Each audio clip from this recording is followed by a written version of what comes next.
درود عزیزان دل دکتر شوبیر. در این ویدیو میخوام در مورد درمان تریگلیسیرید بالا صحبت کنم.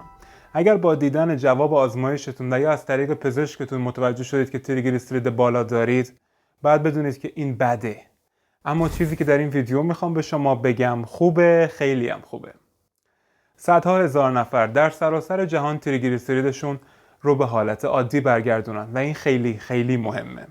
افزایش تریگلیسیرید خطر حمله قلبی، بیماری قلبی و سکته رو افزایش میده. اگر تریگلیسیرید شما بالا باشه، در واقع خطر ابتلا به یک بیماری تهدید کننده زندگی به نام پانکراتایتیس رو افزایش میده. در این ویدیو قصد دارم به شما بگم چه چیزی باعث افزایش تریگلیسیرید میشه و چگونه میتونید اون رو برای همیشه برطرف کنید. اگر عضو چنل من نیستی، حتما سابسکرایب کن و زنگوله کنارش رو هم روی او قرار بده. اگرم از این ویدیو خوشت اومد و برات مفید بودش، حتما لایکش کن. دکترتون که تشخیص داده شما تریگلیسیرید بالا دارید، احتمالاً به شما گفته که راه حلش اضافه کردن یک چیزی به زندگی روزمره شماست. یعنی خوردن یک قرص، یعنی یک درمان کاملا سطحی. و درسته ممکنه در مورد رژیم غذایی، ورزش، کاهش وزن هم باهاتون صحبت کرده باشن، ولی اینها واقعا چیزی نیستش که شما از قبل نمیدونستید. حرکت بیشتر، کمتر خوردن و این موارد تکراریه. هممونم میدونیم.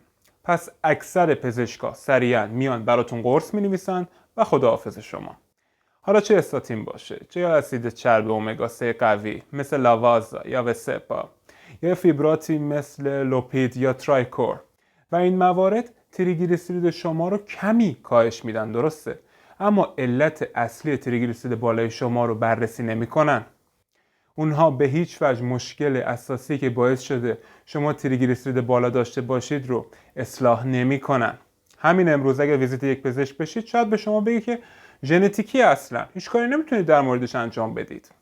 تریگلیسیرید بالا داری، پس فقط بعد قرصی که نوشتم رو بخوری و سعی کنی وزنتو کم کنی و باهاش زندگی کنی.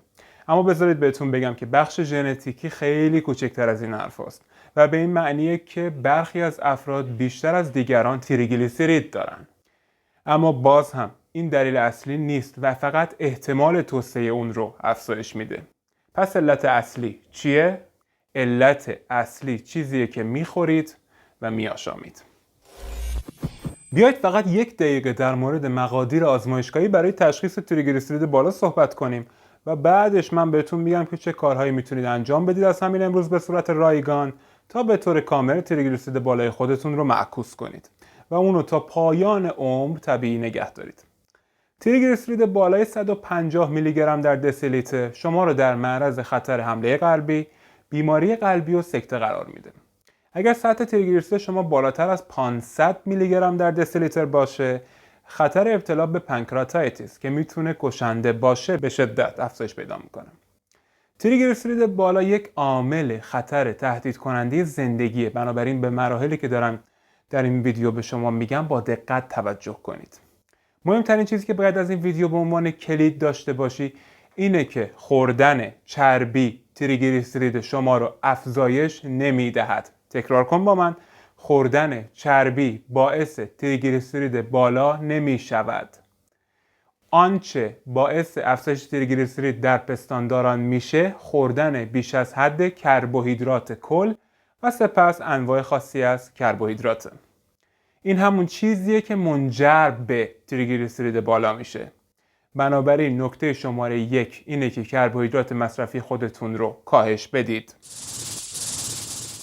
حالا از شما میخوام این کربوهیدرات هایی که میگم رو بی چک و چونه و خیلی جدی از رژیم غذاییتون حذف کنید. کربوهیدرات های فراوری شده مثل کلوچه، پای ها، کیک ها، آب نبات، غلات صبحانه، شیرینی ها، برنج، ماکارونی، پاستا و کربوهیدرات هایی که هیچ خواص غذایی مفیدی ندارن. پس اگر تریگلیسیرید بالا دارید، باید همه تنقلات مضر رو پس بزنید، از جمله مرباها، ژله ها، سس ها، شربت ها، هر نوع چاشنی پرقند و غذای پرقند و مخلفاتی که قند خون شما رو بالا میبره. مصرف اینها باعث میشه کبد شما مجبور بشه قند رو به تریگلیسیرید تبدیل کنه و این دقیقاً چیزیه که شما نمیخواید. برای بسیاری از مردم حذف کربوهیدرات های فراوری شده و تنقلات مضر و پرقند کافیه. تا تریگلیسیرید خودشون رو به حالت عادی برگردونن. حالا افرادی که مشکل ژنتیکی دارن چطور؟ اونها باید مصرف کربوهیدرات ها رو حتی بیشتر کاهش بدن. مثلا اگر بقیه مردم کربوهیدرات مصرفیشون رو تا کمتر از 100 گرم در روز پایین میارن، افرادی که مشکل تریگلیسیرید بالای ژنتیکی دارن باید مصرف کربوهیدرات خودشون رو به زیر 50 گرم در روز کاهش بدن و مقدار زیادی میوه و کربوهیدرات‌های به ظاهر سالم هم حذف کنن تا تریگلیسیریدشون به حالت عادی برگرده. مرحله دوم اینه که روی کاهش مصرف فروکتوز تمرکز کنید. فروکتوز مستقیما باعث افزایش تریگلیسیرید میشه. بنابراین دو تا از مهمترین چیزهایی که باید از رژیم غذاییتون حذف کنید، یکیش های فروکتوز کورن سیروپ یا شربت ذرت با فروکتوز بالا و اون یکی سوکروز. سوکروز چون از گلوکوز و فروکتوز تشکیل شده و های فروکتوز کورن سیروپ با اینکه کمی فروکتوز بهش اضافه کردن اساساً همون سوکروزه. چیزی که بسیاری از مردم نمیدونن اینه که در آب میوه های پاکتی چند تن شکر میریزن و برخی از آب میوه ها در واقع فروکتوز و قند بیشتری نسبت به نوشابه ها دارن. بنابراین این آب میوه ها برای تریگلیسیرید بالا به اندازه نوشابه ها مضر هستند. مرحله بعدی اینه که شما باید کربوهیدرات هایی که از رژیم غذاییتون حذف کردید رو با یک چیزی جایگزین کنید که اون چربی سالمه. قبلا گفتم خوردن چربی تریگلیسیرید شما رو افزایش نمیده. پس وقتی جایگزینی نیاز دارید برای کربوهیدرات های زیادی که قبلا مصرف میکردید و الان دیگه نباید مصرف کنید، میرید سراغ چربی های سالم حیوانی و گیاهی. مرحله چهارم اینه که باید مصرف الکل رو کاهش بدید. برخی از افراد فقط با کاهش مصرف الکل به 1 یا 2 نوشیدنی در روز میتونن سطح تریگلیسیریدشون رو کاهش بدن. اما افراد دیگه باید به طور کامل از الکل پرهیز کنن تا سطح تریگلیسیرید خودشون رو به میزان طبیعی برگردونن. داشتن تریگلیسیرید نرمال یا حتی کمتر برای سلامتی و طول عمر ضروریه و بسیار مهمه. پس اگر شما جزو افرادی هستید که اصلاً نباید الکل مصرف کنه، بهتره آخرین نوشیدنیتون همین امروز باشه.